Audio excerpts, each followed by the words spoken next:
जब जीवन से रस चला जाए तो मन सूखने लगता है। जब भावनाएं दब जाएं तो ऊर्जा बहकने लगती है।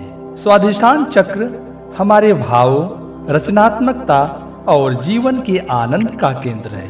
यही वह द्वार है जहां से काम, कल्पना और करुणा बहती है। यदि आप अपने अंदर के कलाकार, प्रेमी और साधक को जगाना चाहते हैं तो यह यात्रा यहीं से शुरू होती है। आइए गहराई से समझते हैं स्वाधिष्ठान चक्र का रहस्य।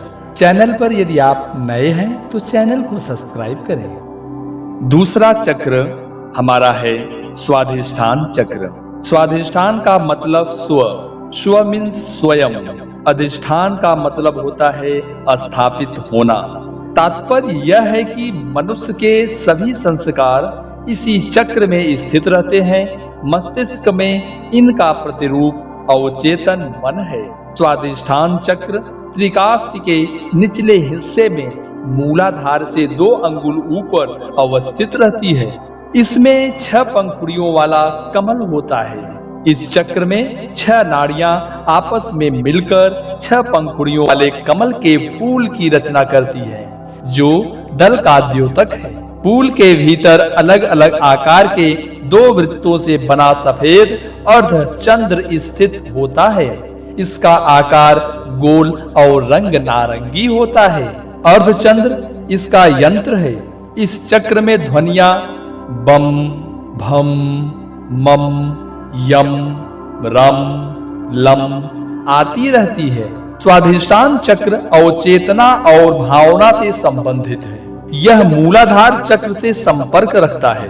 स्वाधिष्ठान चक्र में संस्कार सुसुप्त रहते हैं और मूलाधार में वे अभिव्यक्त होते हैं। विज्ञान के अनुसार मस्तिष्क हमारे सारे अनुभव और संवेदनाओं का विश्लेषण किए बिना अवचेतन प्रकोष्ठों में संचित करता रहता है। कुंडलिनी जागरण की प्रक्रिया में यह चक्र एक बड़ी बाधा बनता है, क्योंकि अवचेतन मन में बड़ी ये संवेदनाएं और कर्म कुंडलिनी को जागृत नहीं होने देता और वह बार बार मूलाधार में जाकर सुसुप्त हो जाती है। इस चक्र का संबंध स्वाद, जन्म, परिवार और भावना से है और यह जल तत्व प्रधान है। इसलिए यह रक्त, मूत्र, वीर्य, योनिस्राव और लसिका से सरोकार रखता है। यह चक्र जिह्वा, जननेंद्रियों, अंडकोश, विषण, विक्क और मूत्राशय का नियंत्रण करता है।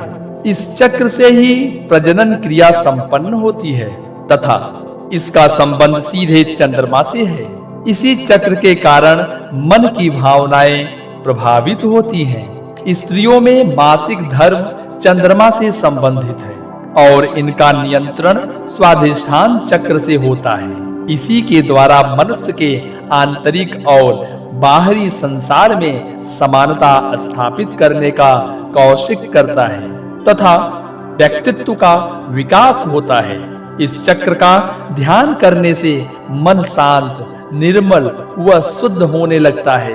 आंतरिक शत्रु जैसे वासना, क्रोध, लालच आदि का नाश हो जाता है तथा धारणा और ध्यान की शक्ति प्राप्त होती है।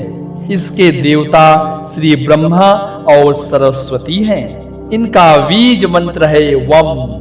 इसका संतुलन बिगड़ने पर मदिरा और नशीले पदार्थों का व्यसन, अवसाद, पीठ के निचले हिस्से में दर्द, अस्थमा या एलर्जी, फंगस का संक्रमण, मूत्र विकार, कामुकता विकार, नपुंसकता और काम शीतलता आदि रोग होते हैं।